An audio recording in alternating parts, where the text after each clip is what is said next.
notice that I'm kind of sporting a certain look, because I also look like a certain chicken franchise owner.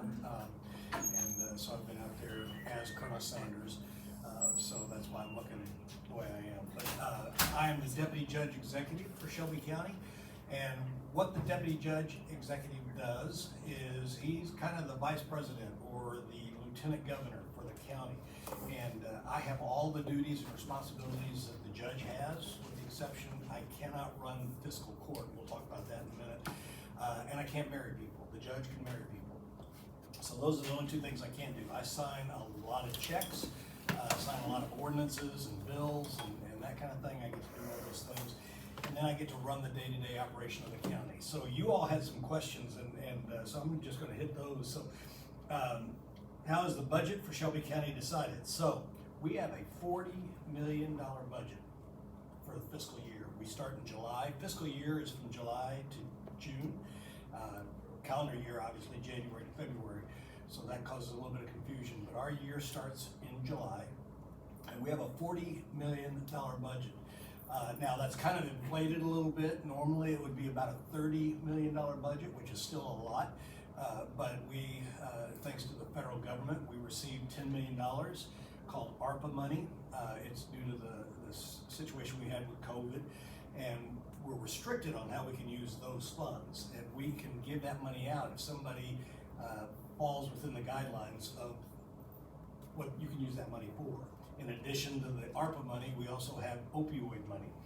There's been lawsuits against some of the drug manufacturers, and the courts have decided to send that money to the states and the counties. And in Kentucky, half of that money went to the state, the Commonwealth of Kentucky, and the other half got split up to the counties that have opioid issues. Again, those funds are those monies are things that we can use to assist in fighting the drug problem, whether it be training or helping someone. There's a very unique device that has just come out. It's been approved by the Federal Drug Administration. It's called the NET device, and it's a little transistor radio looking box that you wear on your belt, and a little wire goes up to your ear, and if you were suffering from the addiction of opioids, you can push this little button and that desire goes away. It's an amazing thing, and it's just started. So if you know of anybody that has issues, family, friends, wants help with that, please let me know, because we can make that happen. So, Mr. Park, $40 million budget. Can I just piggyback off of that? Sure. So, Shelby County is one of the counties that is doing kind of a pilot project for that. So it's really exciting from a criminal justice standpoint, from a criminality standpoint, okay? Because this has been such an issue in people fighting this addiction. This actually helps to, the research shows, it helps to rewire their brain, which is what we've been trying to do with treatment. And for some people, it just takes a hold of them. So Shelby County is really on the leading edge of this, which is very exciting. Judge Brummer has gotten on board with that. She is our circuit court judge. And so I just wanted to let them know this is something that is up and coming, that Shelby County is really doing a lot of great things for this program. So, and what you just said there, Shelby County has been kind of the forefront of a lot of these things. Going back to the ARPA money, the money that's given to us by the federal government, again, there are requirements that you have to fulfill to be able to get those funds. And if you get those funds and you don't spend them the way you say you're going to, it's not you on the hook, it's us. So we make sure that we dot every I, cross every T, and you have to show us where this money's going. So we do all that. So if we didn't have the opioid money, if we didn't have the ARPA money, we would have a $30 million budget. Now what that is that's money that pays for our county roads. It pays my salary. It pays for the salaries of 200 people in Shelby County that work for the county government. It does a lot of other things. Our police, our sheriff's office, and then fire departments, our ambulances. We have got, thanks to ARPA, we've got 3 brand new, one of them's here, 2's coming, brand new ambulances Those things are expensive, and prices keep rising, so that ARPA money has helped us to get what we need to take care of everybody. The other, let's see, so one of the questions was, how does the fiscal court decide who gets money and what they get? So every year, after the first of the year, we start inviting the department heads, the supervisor of our road department, our EMA director, emergency management director, our EMS director, medical services, ambulance, those folks. We invite all those players to come to the table that work for Shelby County and say, okay, what are you gonna need this year? And just like you all do at home, your folks do, you start thinking about what are we gonna do? We set up our budget, and that's what we do at the county level. So we start that process, and then it has to go through the fiscal court and be approved. And then we are stuck using that money in the way that it's been asked for. On occasion, things come up that we have to move some money around, but we're not the federal government, so we can't print more money if we need it. We have to use the money that you all give to us. Let's see here. What departments does fiscal court manage? And that's the road department, medical services, emergency management. And emergency management is the folks, we had a tanker that flipped over out here on the interstate the other day. Emergency management goes out there to determine what was in that tanker and do we need to do something to abate those liquids. They're the ones that control the sirens. So if you have the text message on your phone that tells you that there's a thunderstorm coming or whatever, they're the ones that handle those things. Our animal shelter, we control that. Clean Community is a department we have that's paid for partly by the county, and the federal government through a grant gives us money. And so we have folks that go out and ride the county roads. And if you know of an area that needs to be picked up, because people like to just throw stuff out their windows or get rid of a lot of junk in a pile, those folks go and pick that stuff up. And anytime you see something like that and want us to come out, call us and we'll go out there and take care of that.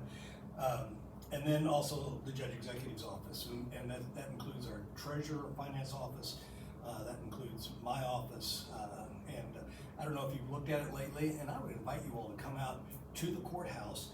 That building was built in 1912. It's got a lot of history to it, and over the years it started getting neglected to the point where it was just a storage building. And when Judge Eisen came into office, he felt like the fiscal court needs to be back in that building. At that point, they were meeting in the Stratton Center, but we are now back in the courthouse, and we've done an amazing job of refurbishing that building. If you would walk down 5th Street along the side of the building, put your hand against the wall, it would just crumble in your hands, sand. We've replaced a lot of that stone. We've replaced the historic roof that's on there. We're getting ready to put in windows. That's going to be another $2 million project. I mean, there's a lot of money that needs to go through the court. Another question you had is, what does fiscal court focus on? Right now, it's broadband. We have a desperate need for broadband, high-speed internet to come to your homes. And you would think that this would be an easy task, but it's not. We've been dealing with this for years. The state has been dealing with it, and Kentucky Wired was the name of that, and we've been trying to get everybody hooked up. And some of your folks work from home and have to have a required home. My wife used to have to, when she worked for Humana, had to have a certain speed internet to be able to work from home. And if you don't have that at home, you can't do that. Of course, you all, games, movies, whatever you want, and to be able to do that, you have to have that high-speed internet. And it's 2024. You would think we would be all hooked up and ready to go, but we're not. The county has committed over $2 million to that project. The state has given us a bunch of money for that project. But we have to work with the providers, and then we have to work with landowners. And in order to string a cable across your yard, we have to have your permission to go across your yard. We also have to have permission from the pole owner, whether it be Kentucky Utilities or whoever it is. So there's a lot of things that have to happen to get that done. But we're working on that. The other priority is code enforcement, and that's one of the things that we had a difficult time. You may have a neighbor who doesn't mow their yard, and you ask us to come out and ask them to get their yard mowed. People putting a bunch of stuff in their yard, those kind of things. There are ordinances that say you can't do that, even in the county. So we put together code enforcement. Here's where the problem is. My rights as your neighbor end where yours begin. And so sometimes you'll call and say, hey, my neighbor won't mow his yard, can you talk to him about it? So we will. And then, and sometimes, not you, but somebody will call and be very, very agitated, and I'll have to pull my phone away from my ear because of that. But they're all about their neighbor getting their stuff taken care of. But if I knock on their door, it's a little bit different story. They tell me that I don't need to be telling them how to do their business. So we have to find that balance there.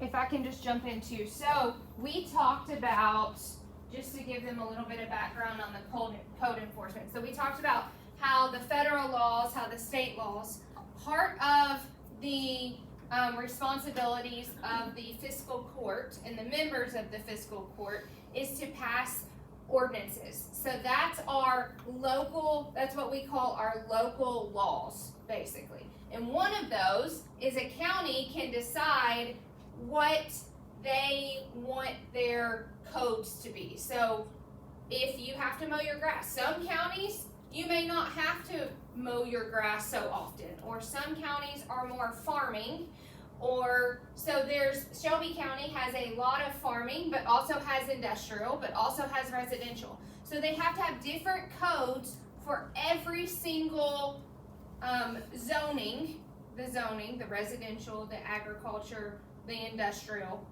and they have to make sure that people follow those. So if people don't follow those, there has to be those penalties. Remember, we were talking about your laws have to have some teeth, something to be able to do that. But even though, like he said, they infringe upon what people think their rights are, we learned that sometimes that's okay for the greater good, right? Sorry, I just wanted to give that little bit and of. So that's one of the things I was going to bring up is we just had the 4th of July, and beginning about the end of May to January 1, it seems like there are people that like to shoot off fireworks, and that's okay. But there are some folks that deal with PTSD issues. There are folks that have dogs that have issues with fireworks going off. We live in an area that we have a lot of horses, a lot of expensive horses. So recently we just had someone call upset because July 4th was way over with. It was the middle of August, and we had someone decide at that point they wanted to celebrate the 4th of July in August. And so they had a great big show, everything, but they didn't inform their neighbors. And one of their neighbors was a horse farm trainer. And the horses were not prepared for this. Sounds weird. It's not like they go up and say, tell the horses something, but they weren't prepared to protect their horses from what was coming.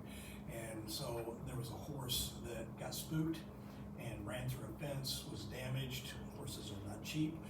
So this horse trainer was a little bit agitated and wanted to know why we didn't have more stringent rules on the books for fireworks. You can light off fireworks whenever you want, but again, your rights end where mine begin. And when you're lighting off fireworks and my horse gets damaged, luckily the horse is okay, but there was some sure at first. So it's those kind of things, and it's not just horse issues. There's a lot of things where some people feel like they can do this and other people can do that. And we have to make sure that we take care of everybody. The rules have to apply to everyone.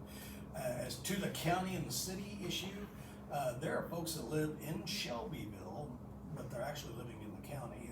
If you look at the map and the property line or the border lines, it kind of looks like a puzzle in places. I don't want to bring up Captain D's, but where Captain D's is, that's county. You would be surprised that that's actually county. It's not the city. And so there are things that the county enforces, and there are things the city is a little bit more stringent on some of their code enforcement issues. You live out in the country, there may be a reason why you've got 4 tractors in your yard. You're a farmer, but there are people that we had a lady call. She just moved here from Louisville, and she was very upset because her neighbor was hanging clothes on a line out in the country, and where she comes from in Louisville, they don't do that, and she didn't think that was right. You live in the country, you can hang your clothes on the line. Is fiscal court focused on public transportation? There has to be a need, and there needs to be funds, and right now we're not. There may come a day, we want to keep Shelby County, hear me say this and pass this on, we want to keep Shelby County as rural and agriculturally based as possible. But we are growing, and if there would be a need for public transportation, we would have to look at that. We do have a couple companies that do Uber and those kind of things. But we just have to look at the need, regardless whether it's transportation or anything else. Is there a need for it? You wouldn't want to spend your money on something that you don't really need to spend your money on. And as the county who spends your tax dollars, you don't want to spend any money on things that don't serve a purpose. Not that there's not a purpose for public transportation. Are there any laws in place that you believe should be repealed? Not our ordinances, and I don't believe there is. We're learning all the time. So the fireworks ordinance. Every once in a while, there's an ordinance. The code enforcement. We just put that in place a few years ago, and we keep finding little things that we need to tweak it, so we make changes along the way. For several years, going back to taxes, you have been paying for developers to put in a driveway in a new community. There's a requirement, especially out in the country, there's a requirement for a culvert to be put along the road and then rock to cover that and then your driveway. For years, you provide the culvert, we'll bring out 2 loads of rock, and that's not cheap. And we dump that rock. Now your taxpayers, your tax dollars paid for that rock. We just recently changed the ordinance so that if you get rock from the county, we charge you for that, so we can recoup your money as a taxpayer. So we're always finding things that we need to tweak a little bit. Who proposes the ordinances and how are they passed? You do. Sometimes it's a magistrate, but the magistrate did it because one of you all called and said, hey, we have this issue, can you help us with this? So it's ultimately comes down to the citizens. Please know, I want you to know that we meet the first and the third Tuesday of the month. The first Tuesday of the month, we meet at 6:30 in the evening. The second meeting on the third Tuesday, we meet at 10 o'clock in the morning. You all are always welcome to come to a meeting. If you have an issue you want to speak about, you can call us and say, hey, can you put me on the agenda? I would like to speak about whatever it is. We want to hear from you. Do you set the budget for Shelby County Public Schools? No, we don't. Shelby County Public School taxes are set by the Shelby County Public School Board. They're the ones that handle that. And libraries the same way. There's a couple different groups that have taxes, but they set their rates. And one thing I will tell you is that for the 3rd year in a row, we have lowered Shelby County property taxes. That's not a lot, but we've lowered your taxes. Now, at the same time, while we're lowering your taxes, guess what? Inflation and property prices are going up. And so your house is worth a whole lot more.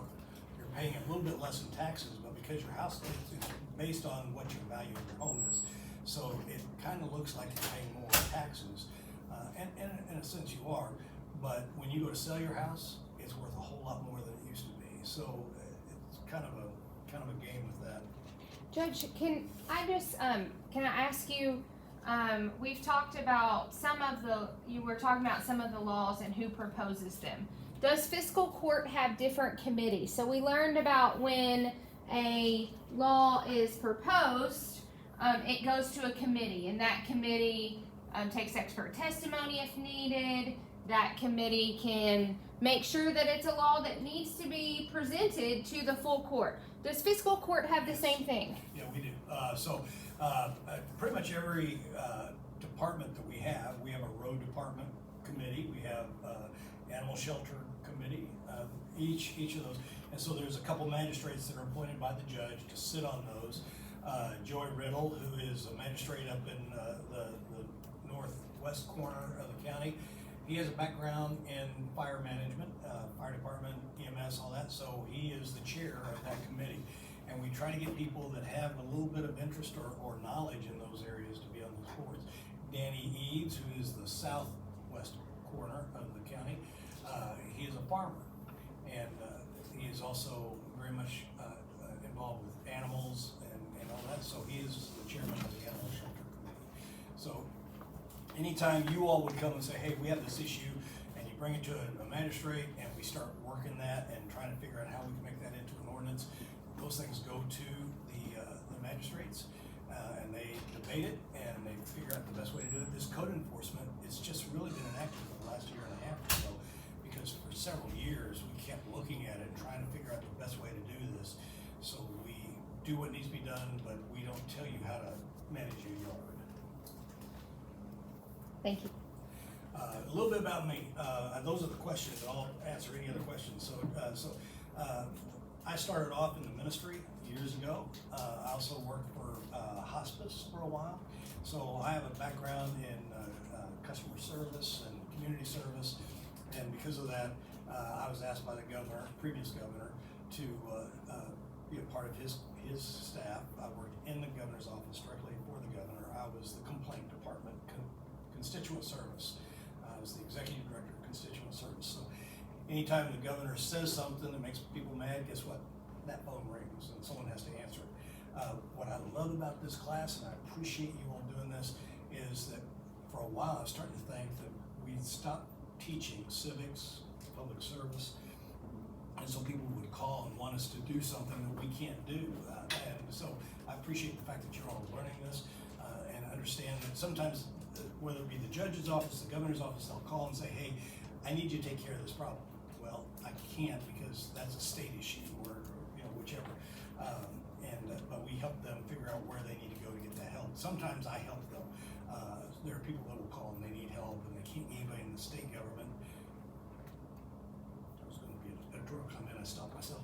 But sometimes it's hard to get somebody to listen to you. So that's what I do in the judge's office. Not only do I kind of help run the county, but at the same time, I want to help people. And if I can help one person that day, I've made my goal.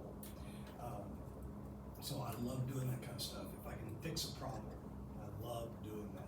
And that's what I want to encourage you all to do, is if you're thinking about possibility of public service, I can't tell you how much I enjoy what I get to do. And to be able to work for people and help them fix those problems, I just want to encourage you to kind of think about that. Whether it be county government, state government, federal government, if you have a desire, start working that way. Work on some campaigns, whichever party you feel connected to. Find your candidate, help them, and learn from them. That's what I did. And then from there, you get connected to some of these folks when they become elected. From the governor's office, I went to the attorney general's office, basically doing the same thing. Got to help the attorney general with some things. And then while I was at the attorney general's office, the previous deputy judge retired, and so Judge Eisen called and asked me if I'd consider coming to work here. Shelby County is my home, and I love working here, and I love getting to help people here. And because of my previous experiences, which I would encourage you to do that, because of those experiences, I have connections, state government, the county, the federal government. I've got connections with our constitutional officers in Washington. And then on the local level, we just came in and Cindy Skelly was out in the hallway, and I worked with her on a lot of things that involve the schools. I get to do a lot of different things. Every day is different. Today I'm speaking to you. Yesterday I was taking pictures with people as Colonel Sanders. But that's normally not part of the job. But I get to do a lot of different things, and I get to help people. At the end of the day, that's what makes me happy. Do you all have any questions for me, or did you want to leave this as somewhat? Do you all have any questions that you all can think of as we've been talking through people's rights and as we've been talking through how our laws are made? Do you all have any questions for him? Otherwise, I can certainly direct. I'll go ahead and start with some of the ones that I was thinking about, and then you all can jump in, okay? So think about any questions that you have for him. So we've talked just kind of an overall. Can you tell us how is the judge executive, how is he does he get his role? I know you are the deputy judge executive, but how does the judge executive get his role? So in normal situations, the judge executive runs for that office. The person that wants to be judge executive runs for that office. They'll make an announcement that they want to run. Judge Eisen has already said about a year ago that he's not going to run for re-election. So at some point, you'll start hearing names of people that want to be the next judge executive. And so they go through the process. We have a party, it's a partisan role, so you'll probably see names from on the Republican side, you'll see names on the Democrat side. They go through a primary, whoever wins those primaries will go to the general, and so maybe you'll have a Republican and a Democrat run for that office. And then that's where you all come in, and you have to decide who you think would be the best person to run the county, just like every other office. Magistrates are the same way. By the way, there are 7 magistrates, and they're broken up by district. So depending on where you live, I already told you Joy Riddle and Danny Eads.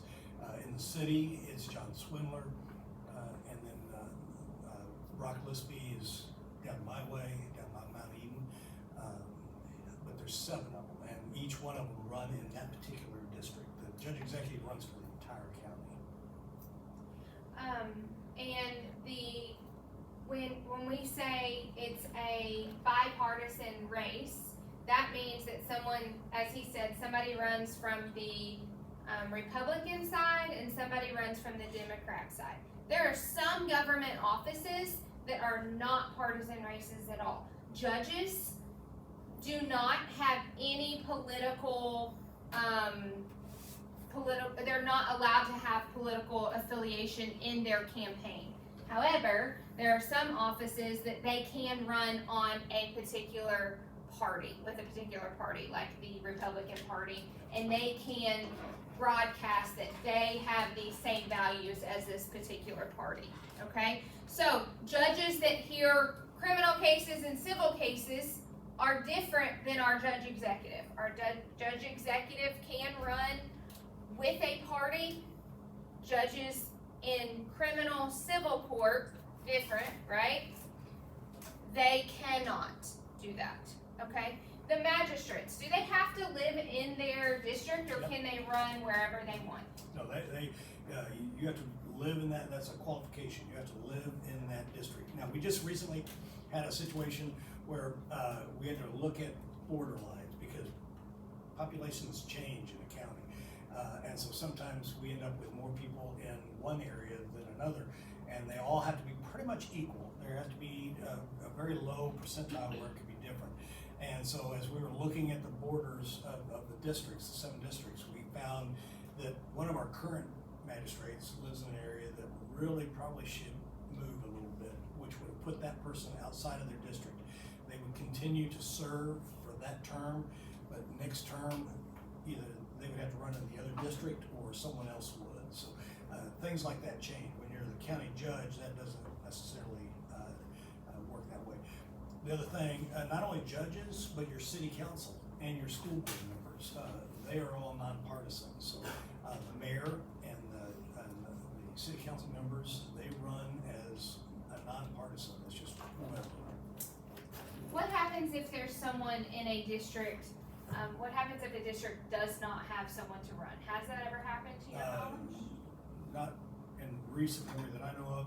That would be a situation where the judge executive has the ability to appoint somebody.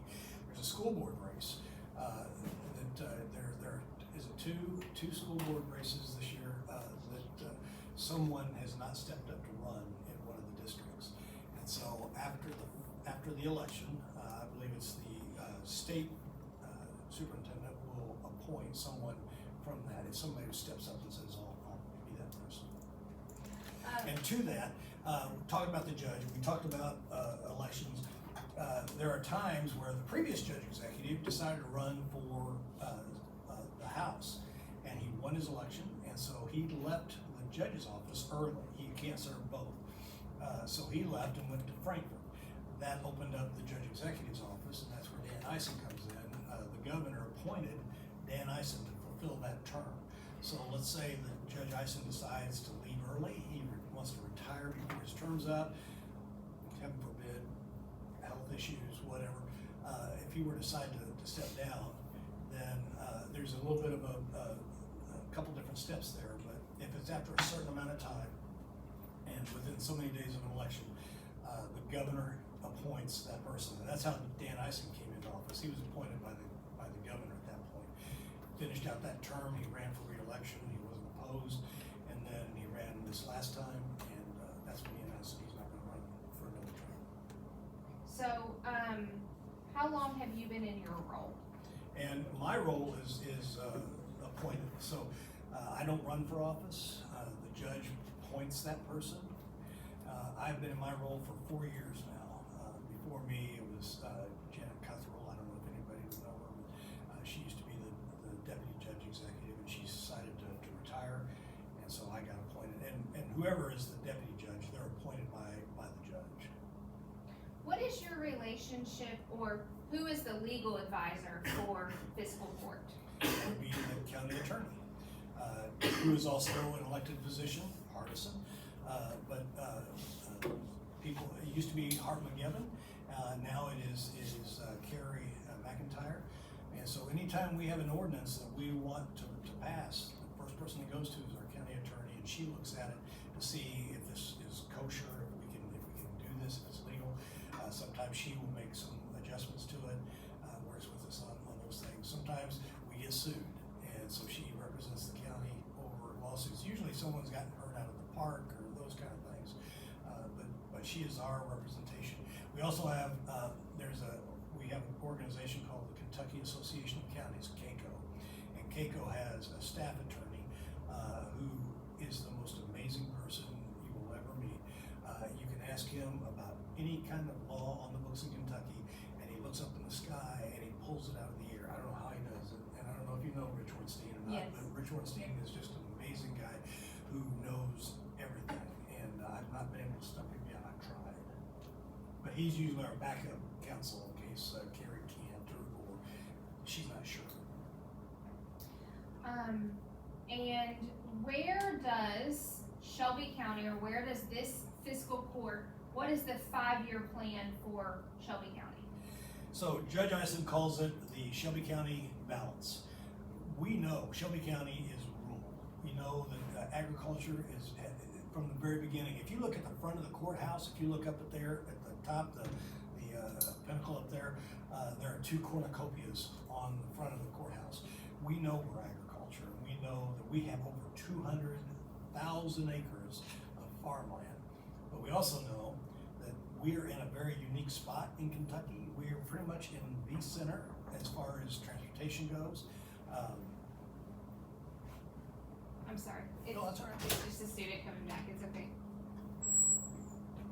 So we know that you can't put a wall around Shelby County. And because we are within a day's drive of all the populated areas on this side of the country, from the Rocky Mountains to the East Coast, there's a lot of people that want to come to Kentucky. Shelby County has interstate. We have several interstates very close by. We have rail. The river is not that far away. So there's a lot of manufacturers that want to come this area, and they're willing to pay the price to do that. We're trying to keep, if you drive to Louisville, you see a lot of things going on in that corridor right there, and that's as far as they're going to go. We're not going to go out here to Mount Eden or Baghdad and put up $1 million square foot warehouses. We're just not going to do that. There's been some companies that have come and they wanted to locate in Shelby County, and the judge said it won't fit. This will not serve the people of Shelby County, and it will do more harm than good. And so we're going to ask you to look somewhere else. That doesn't always get told, but that is the case. We're not trying to concrete every square inch of Shelby County. We don't want to, and we have a lot of friends that are farmers. Danny Eaves will make sure that we protect farmland. But when you look at what's going on, Shady Rays is an amazing sunglass company. You get sunglasses from them, and if you're like me, you lose them or break them, they'll replace them free. They're located here in Shelby County. They came out here.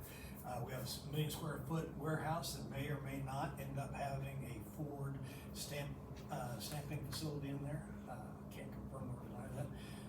But there's several things coming to Shelby County, and then of course distilleries, and we have 2 distilleries now. There's a couple more that want to come, and this is where the county and the state start having issues back and forth. I don't know if you know this or not, but for every rick house we have in Shelby County, there are barrels of bourbon in those rick houses, and they sit there and age. And while they're there, they get taxed.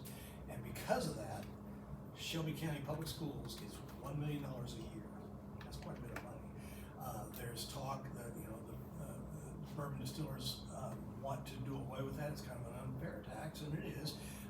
And so they've worked out a deal, and we're going to lose that. But Judge Eisen went to Frankfurt, and he fought for Shelby County schools. Yes, we're going to lose $1 million from the bourbon distillers, but we are going to we're going to get that money some other way. They're working that out right now. Shelby County schools will not be harmed in this, so that's where having a good judge executive comes in handy, because if there's something that's going to influence or affect the county, the judge can go and speak at hearings and talk to them and say, we got to find another way. And they wanted to cut this money off right now, and Judge Eisen said, we can't do that. We can't agree to that, because where's that money going to come from? So we're phasing it out over time. So by the time that it gets to the point where Shelby County Schools doesn't get that money from the distillers, that money will be there from some other place. So even though the judge executive's office and the fiscal court does not set the budget for the school, there are situations where they will fight for the money from the school. Yes. Or for the school. For the school, I'm sorry. yeah. Yes. Yeah, and we had some of the folks from the Shelby County Public School Office, the administration office, that came to us and said, this is a problem. Another problem we have that we're fighting for is that the state mandated that every campus had to have an SRO officer, student resource officer. And because of that, the schools had to come up with money to pay for county police, county sheriffs and police officers to be at each of the campuses. It's not cheap to do that. And so we tried to figure out how we're going to do this. And because the state said, you got to do it, but we're not going to give you the money to do it. So the judge and Jennifer Decker, our state representative, and different ones have been working to get that taken care of. And I think we've got it resolved, and I think all the schools now have resource officers that take care of the county. Why is that, if the sheriff's office has so many deputies already, why was that an additional burden to have them in every school? First off, the sheriff will come in here and tell you he doesn't have enough deputies. We have 2 deputies that run the county at night, 2. And so one of them could be up at Baghdad, the other one could be Finchville, and things going on. It seems like that's the time that things happen in Shelby County. We do not have enough deputies, and then to add to that, to stretch them out even farther, there was a situation right out here that maybe just a few minutes late. There was a deputy that had to be out here because of an accident. Because of that, when we have to have additional deputies to be at these campuses, that's taking them away from something else. So we have to find money, when we hadn't been planning it, to pay for additional officers so that they can be at these campuses. And generally, if the state is going to tell you you have to do this, they tell you, we're going to give you this money to make it happen. But they left it to us and the school district to do. Did the fiscal court, was this the body that decided to put the warehouses that we see off of exit 32? Who made that decision? So, actually, the landowner and the developer, and now, the county has zoning laws that are mandated by the state, and we have to abide by the rules of the state, KRS rules.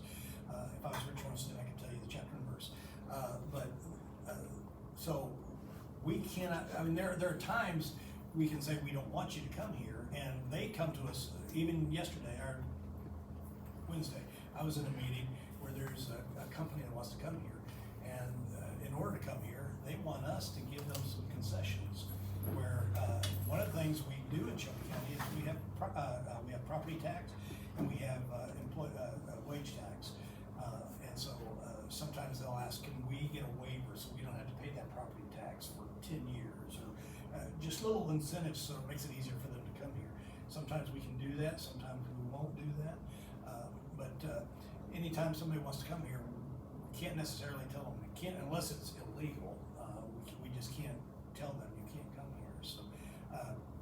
So I want you to imagine for a second, since you brought that up, that you are a farmer and you have some property along I-64, and your family, you've decided you're done farming, you don't want to farm anymore, and your family, we don't want any part of that, and please know I've got family who are farmers, so, that family has decided they just don't want to do this. Now, they can sell this property to another farmer, or they can sell it to somebody else, a developer, for a whole lot more money. What are you gonna do? Whose money are you gonna take? And so we cannot control who somebody sells their property to. And now, when it comes to zoning, they will, if they want to put something in there other than agriculture, they have to go to the zoning board, and they have to talk to them about it and see if they can change that zoning. Sometimes we can, and if it's allowed by federal law, state law, we're kind of obligated, and then it goes from there. Is the zoning board separate from the fiscal court? Yes. Now, there are people appointed by the judge executive on that board. There's people from the mayor, mayor's office that are appointed by that board. So there's a mixture of people on there, but the judge does not control that board. There's times the judge has gone and pleaded with them, make this change. There's other times he's gone and said, don't make this change, but he does not control them. They make that decision. They're totally separate of county government or city government for that matter. My last question. So there has been quite a bit of news about some residents that originally were in Spencer County that are now in Shelby County. Can you kind of explain how that came about to everyone? And we'll kind of talk through why that's been such kind of a hot issue in the media right now. So, to that, this isn't a sudden thing. This has been going on for about 16 years. When I was in the governor's office, the judge executive of Spencer County, John Riley at the time, came to me and said, we have a problem. We have people that actually live in Shelby County, but they believe they're in Spencer County. They're paying Spencer County tax. Their kids are going to Spencer County schools. They're voting in Spencer County. They're getting services, emergency services from Spencer County. They believe they are Spencer County. So he and I went to the Department of Local Government. We went to the legislature, and at that time, no one wanted to do anything about this. If it's not broke, don't fix it. What happened, to go back in time a little bit farther, there was a gentleman's agreement between two judge executives, the judge executive of Shelby County and Spencer County, at the request of a developer, to give that land to Spencer County. Now, without throwing anybody under the bus, that was illegal. They can't do that. There are definite lines for county and city, and you can't just arbitrarily change them. But the then judge executive shared that it was a gentleman's agreement between two judge executives. Can't do that. But for all this time, these people who've always lived in Shelby County thought they were in Spencer County. And so what brought it to a head is recently, when I told you earlier, we had to reapportion the districts for the magistrates. When that went to the State Board of Elections to be approved, they looked at everything, and because they didn't have new GIS equipment that they can pinpoint where the county lines are. I'm looking at it like this is the county. But they looked at that, and they realized there's this group of people that are actually in Shelby County, but for some reason they're voting in Spencer County, and that's what brought it to a head. The State Board of Elections informed our county clerk and the Spencer County clerk that if they allow this to continue, it's on them, and they could be charged as a felony. Can't do that. And so that's what brought this to a head. And so our clerk sent a letter to those folks, and sorry, you're you're in Shelby County. So those folks are very upset. They want to be Spencer County. And there's a couple things here. Number one, in Shelby County, you have, when you do developments in the county, in the rural area, you cannot be any smaller than a 5-acre tract. These particular tracts are 3-acre tracts. Those folks have been paying Spencer taxes, which are a little bit less than Shelby County taxes. There's a lot of things here that we have to work out. And in order for our first responders to get to them, they have to go sometimes to Jefferson County and get down to Spencer County and come back up to get to these folks. So what we've worked out in the meantime is an interlocal agreement where we have agreed with Spencer County. They will help them, they'll collect those taxes, they'll send them to us and vice versa. So we make sure that everybody's taken care of. If you call 911, if you live in that area, you're gonna get help. And most likely from Spencer County since they're closer, but it depends on what's going on at the time. So all that has happened. So those folks that lived in that community, in that subdivision, in that area, they got together, had a meeting, and they put together a petition that they want this on the ballot. They want to be Spencer County, so that means we have to let them have it. So it's on the ballot. There's a lot of issues with the wording of that ballot, the way it was done. And this is uncharted territory. This doesn't happen all the time. This is brand new, so everybody's learning as we go. Our county surveyor looked at this situation and saw that there are 900 acres involved. Even the people in Spencer County say there's only 300 acres involved. So right now, it's on the ballot. It will be on the ballot. It probably won't pass. And the next time they can do it is in about 2 years if they want to try again. And we'll have to try to fine tune that and figure out how to make this work so that everybody's happy. It's a big deal and it's a problem. It's unfortunate. But people were raising flags for a long time trying to get this resolved and nobody wanted to deal with it. And so the issue is really with some of the voting. That's really what brought it up. So the concern is if you allow people to vote where they are not supposed to, then that can open up the door. That can have these unintended consequences. This gentleman's agreement can have these unintended consequences that opens up the door where what stops anybody else from going somewhere else and voting? So it's a big issue. I think a lot of people don't quite understand the full extent of it. When you say it's on the ballot, why does it have to be on the ballot? Because there was a petition, and that petition had 50% plus one. There's well over 70 some odd people that signed this petition, and they presented it to the judge requesting that this be put on the ballot. So that is why. So if you give us a petition and ask us to put it on the ballot, it will go on the ballot. It went through several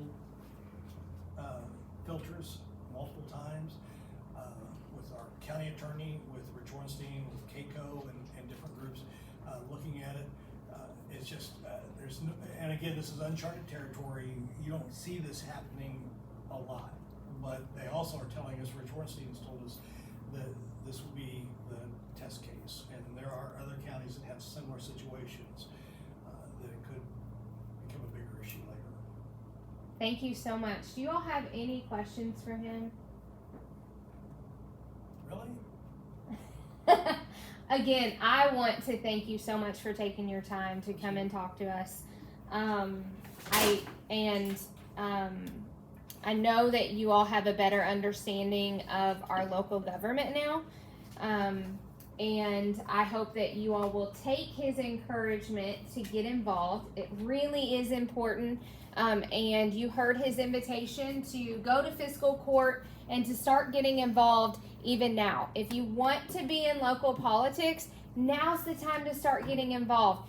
And he talked a lot about his local connections, his state connections, his federal connections. That's such a great thing to start doing even now so that you can start planning your future. And this type of thing, a lot of work goes off of connections. So, And let me just add to that, there's a young man now, he went to Collins, but his name is Cameron Durham. Cameron Durham, several years ago, was a part of KYA, is that what it is? Young Government, where kids from all over the state get elected from their school, they go to Frankfurt. And for a day, they are the state representatives, they're the state senate, and Cameron was elected as the governor, so he was my boss for a day. And I had a great time with him, but because of that, and because of his involvement, he's been involved with campaigns, he's volunteered, knocked on doors. Again, whichever side you're on, just get involved with that group that you believe strongly about, knock on doors, be a part of those campaigns, help. And that's what Cameron did. And now he's very much getting more and more involved. He could be actually governor someday. He's a great guy. I've enjoyed watching that. And so there was a young man that was an intern for me in Frankfurt. And he was going to Richmond to college. And he came to work for me as an intern. When he graduated, I asked him, how would you like to come to work for the governor? And so he came to work for me. And now he works in the Senate leadership office in Frankfurt. He may be governor too someday. But I encourage you all to do that. One of the things, with all the interns that I had, getting to see where they're at today. And I've got one that works for Morgan & Morgan Insurance, or law company. I've got some that are reporters now. I've got some that work in Washington, D.C. And it's cool to see that. So I would encourage you to get involved in any way you can. And if you have an opportunity for an internship or just to get involved in a campaign, do that and find your way to that point where you get to be that servant leader. Because I need you to be those servant leaders. thank you so much. We really do appreciate you. Absolutely.